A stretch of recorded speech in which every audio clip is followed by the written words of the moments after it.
आशूरा का दिन था। गर्म तपते हुए मैदान करबला में एक तरफ इमाम मज़लूम हुसैन इब्ने अली अपने साथियों के साथ खड़े थे और दूसरी तरफ यजीदी लश्कर था। उनका सरदार 1000 सिपाहियों की कमान संभाले इमाम के सामने खड़ा था। अचानक उस यजीदी लश्कर का सिपहसालार आहिस्ता आहिस्ता इमाम हुसैन की तरफ बढ़ता है और अपनी रफ्तार सुस्त कर देता है। यजीदी लश्कर में मौजूद सिपाही उसे देख रहे थे और हैरत ज़दा हो रहे थे कि हमारा सिपहसालार दुश्मन के खेमे की तरफ क्यों जा रहा है। सिपहसालार इमाम हुसैन के करीब जाता है, घोड़े से उतरता है, करीब जाकर हथियार फेंक देता है और अपने घुटने टेक कर ज़मीन पर खुद को गिरा देता है। वो रोते हुए इमाम से माफ़ी मांगता है।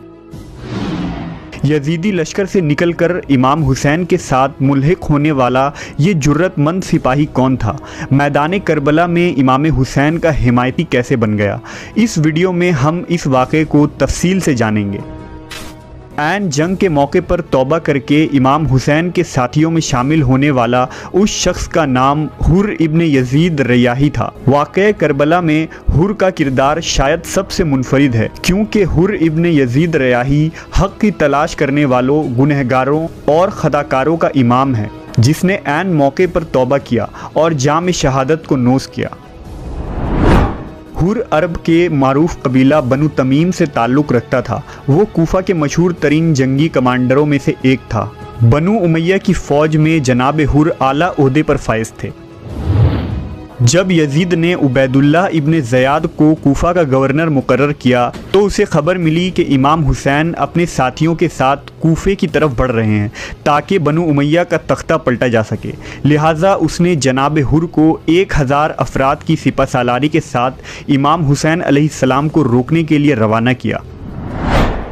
हुसैनी काफ़िले ने 2 मुहर्रमुल हराम को मैदान करबला पहुंचने से पहले मकाम ज़ी हुसम पर पड़ाव डाला, क्योंकि यहाँ पीने के लिए पानी मौजूद था। लिहाजा इमाम हुसैन अलैहिस्सलाम के हुक्म से वहाँ खैमा नस्ब किया गया। जब हुर अपनी लश्कर के साथ वहाँ पहुँचे तो देखा कि पानी पर उनके पहुँचने से कबल ही इमाम हुसैन कब्ज़ा कर चुके हैं। वो अपने सिपाहियों के साथ उस खेमे के आगे खड़ा हो गया और सिपाहियों ने नेज़े लेकर सफ़ बना दिया।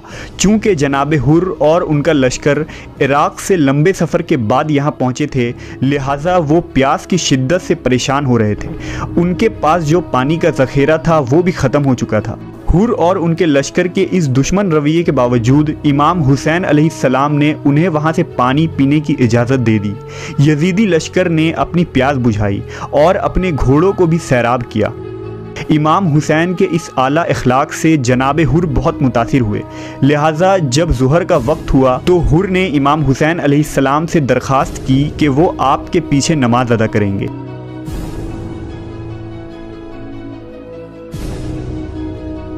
नमाज से फारिग होकर हुर इमाम के खिदमत में आए और आपसे यहाँ आने का मकसद दरियाफ्त किया। इमाम हुसैन ने फरमाया, मैं कूफियों के भेजे गए खतूत की वजह से यहाँ आया हूँ। वो हुकूमत से बेजार और परेशान हैं। जनाब हुर ने कहा, मैं यहाँ आपसे जंग करने की नीयत से नहीं आया हूँ। मुझे हुक्म दिया गया है कि मैं आपको कूफा लेकर जाऊँ, लिहाजा आप ऐसा रास्ता इख्तियार करें कि जंग और खून रेजी ना हो। हुर ने इमाम अलैहिस्सलाम को मशवरा दिया कि आप यजीद को ख़त लिखकर सुलह कर लें और ख़ुद को और अपने अहले बैत को शहीद होने से बचा लें। यही आपके हक़ में बेहतर है। इमाम अलैहिस्सलाम ने जवाब दिया कि खुदा की राह में मौत से कोई डर व खौफ नहीं है। हुर और उनका लश्कर इमाम अलैहिस्सलाम के साथ साथ चलते रहे और जब मौका मिलता तो जनाब हुर इमाम अलैहिस्सलाम के पास आकर ये मशवरा देते कि खुदा के लिए आप मदीना वापस चले जाएं, वरना आपका शहीद होना यकीनी है। इसी दौरान हुर को उबैदुल्लाह इब्ने ज़ियाद का ख़त मिलता है कि हुसैन और उनके साथियों को रोक कर एक खुले मैदान में ठहराओ, जहाँ ना पानी हो ना महफूज मकाम।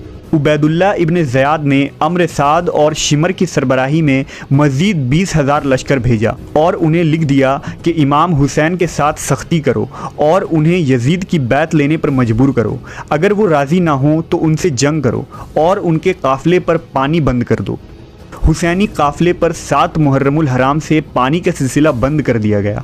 आशूरा की रात आन पहुँची। इस रात जनाब हुर बेचैन और परेशान थे। आपके दिल में बार बार ये ख्याल आ रहा था कि मैंने ये क्या किया, मैंने फ़ातिमा के बेटे को किस मकाम पर पहुंचा दिया। जनाब हुर का ज़मीर बार बार उन्हें कोस रहा था। जनाब हुर ने सोचा कि मेरी ही वजह से आज हुसैनी काफ़िला इस हालत में है कि अहले बैत रसूल के बच्चे भूखे और प्यासे होंगे। जनाब हुर इस कशमकश में थे कि क्या मुझे इस मुट्ठी भर लोगों का साथ देना चाहिए जिनके इमाम जन्नत के सरदार हैं, या उस अजीम लश्कर का जिसका सरदार अय्याश और बेदीन यजीद है। ये रात फैसले की रात थी। वक्त कम था। आखिरकार अंधेरा और तारीकी ख़त्म हुई। मार्के की सुबह जनाब हुर फैसला कर चुके थे। हुर अपने घोड़े पर सवार हुए और मुखालिफ सिमत की तरफ जाने लगे। रिवायतों में आता है कि इब्ने अर्स ने हुर से कहा, हुर क्या परेशानी है? खुदा की कसम मैं तुम्हें इस फ़ौज का सबसे बहादुर तरीन इंसान समझता हूँ, लेकिन तुम हो कि परेशानी और बेचैन नज़र आ रहे हो। हुर ने जवाब दिया, मैं खुद को जन्नत और जहन्नम के बीच में देखता हूँ। मुझे इन दो में से किसी एक रास्ते का इंतखाब करना है। हुर लश्कर लेकर हुसैनी खेमे की तरफ बढ़े। आपके साथ आपका बेटा और ग़ुलाम भी था। वो आहिस्ता आहिस्ता चलते हुए इमाम हुसैन अलैहिस्सलाम के खेमे के जानिब पहुँचे।